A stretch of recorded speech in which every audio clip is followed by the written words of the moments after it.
सर्वसामान्यांच्या हक्काचा आवाज जागर जनस्थान।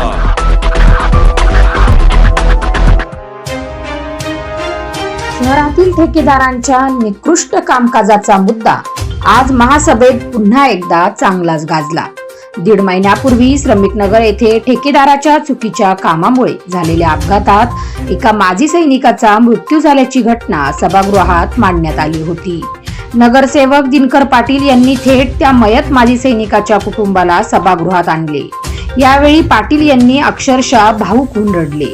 नगरसेवक दिनकर पाटील यांनी हा मुद्दा आक्रमकपणे उपस्थित केला। ठेकेदारांनी केलेल्या चुकीच्या आणि अर्धवट कामामुळे रस्त्यावर खड्डे आणि अडथळे होते, त्यामुळे श्रमिक नगरमध्ये एका माजी सैनिकाला आपला जीव गमवावा लागला, असा आरोप त्यांनी केला आहे। त्या कुटुंबाचा आधारच गेला आहे। त्यांच्या घरात कमवणारा कोणीही राहिला नाही।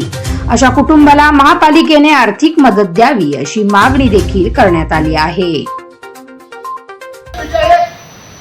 बोलायचं नाही, बोललं तर माझे होते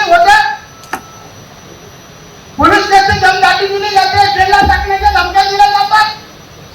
मग आम्ही कशाला निवडून आलो? मॅडम एवढं पाहिजे ना, आमच्याकडे 2 टाइम जनता दरबार चालतो। या फक्त 6 महिन्याच्या तक्रारी आमच्याकडे 2 टाइम लोक येतात। आक्षेप येतो तुम्हाला काम झालं, आम्ही कशाला बोलू? सभापती महोदय, तुम्ही माझ्या प्रभागात त्या दिवशी आल्या, 10 वर्ष घर बांधून झाले, 1,000 लोकांनी घर बांधले आहे का?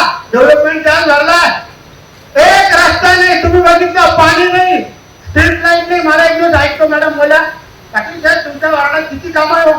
मॅडम इतके काम आहे, आज सभापती महोदयांनी बघितलं, तुम्ही या, तुम्हाला 2 ठिकाणी गेला मी, 10 वर्ष झाले। उपमहापौर साहेब तुम्हाला माहिती आहे, एक जर सुविधा मिळत नसेल तर नागरिकांनी जायचं कुठून? हे एवढले अर्ज मी तुम्हाला एका प्रत्येकाच्या जवळ देतो। खरं तर मी मॅडम ऐकतो, मॅडम मी तुम्हाला 28/7/2025 एक पत्र दिलं होतं। महाराष्ट्र नगरपालिका अधिनियम 1949, महाराष्ट्र म्युनिसिपल कॉर्पोरेशन ऍक्ट 1949 अंतर्गत कलम 36 ते 39 मध्ये महापालिका आयुक्तांच्या कर्तव्याचा उल्लेख आहे। आयुक्त महापालिकेचे मुख्य कार्यकारी अधिकारी असतात।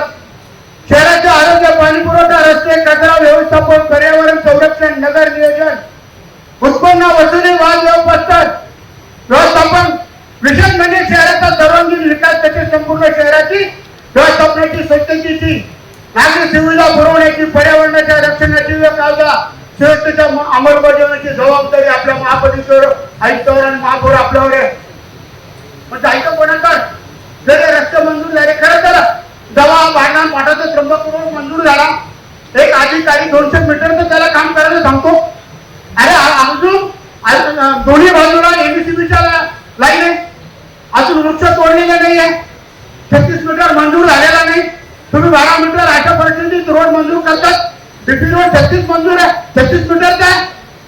आणि एकदम मोठी बाब म्हणजे उपमहापौर गिरीश भाऊंना कोणत्या तरी अधिकाऱ्यांनी मोठी माहिती दिली, म्हणजे 400 कोटी रुपये खर्च त्या रोडला।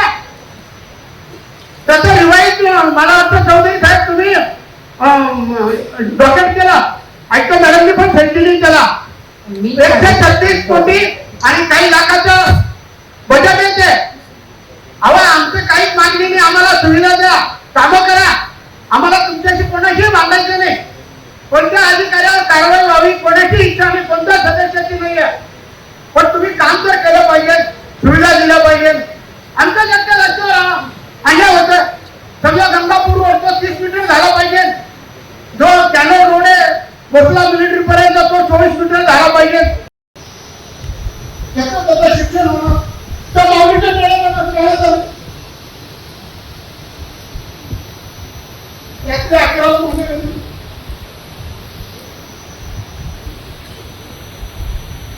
आमच्या भागाने तुमच्याशी वापर तुमच्याशी पडते,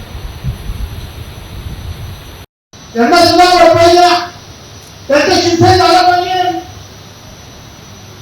आणि जेवढे काम आहे प्रत्येक नगरसेवक एक आमचं जास्त प्रमाणात कामं होत्या, पाणी प्यायला मिळत नाही, रस्ते नाही, नाले नाही। मी कधी लढलेलो नाही मॅडम, निष्ठूर माणूस आहे, परंतु मला रात्री 11 वाजेला माझ्या घरी ती रडत होती. विनंती माझी, सगळे कामं मार्गी लावा.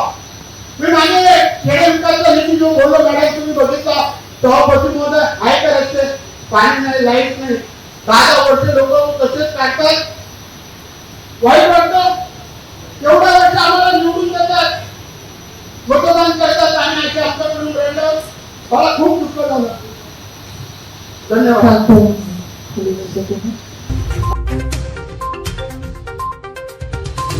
जागर जनस्थानसाठी संदीप नवसे, नाशिक.